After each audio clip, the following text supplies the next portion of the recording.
In this video, I will be showing you how to replace the headlights and side marker lights in a 2008 Saturn Outlook. The two bulbs we'll be removing I marked with blue tape, as seen in the picture here. To gain access to these bulbs, you go through the bottom at the front fender. You will need to lift the vehicle off the ground. You don't necessarily have to take the wheel off, but it does make it easier to get to. To do this, you'll need a 22mm socket or a 7/8. Next, you're going to see these 4 screws here holding the inner fender on. If you can get all 4 out, go ahead and do that. It'll make it easier. I was only able to get 2 of them out, which still made it work. This is one of them things that it's hard to see what you're doing. You just basically got to reach up and do it by feel. Reach up and grab this big cap and turn it, and it'll come right off. As for the headlight, it's in here. Reach in there, turn it 90 degrees, and pull it out. The part number for the low beam is H11. To take the headlight off the pigtail, there's either going to be 1 clip on the bottom here, or there's going to be 2 on each side. As you can see in this picture, I labeled the side marker light. When you pull it out, it's this big long tube. You just turn it 90 degrees and it'll come out. The side marker light part number is 194A. Now all you have to do is reinstall the bulbs,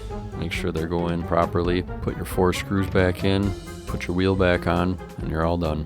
Thanks for watching the video. Please like and subscribe to get more short and to the point how-to videos like this. That saves you time so you can get more done.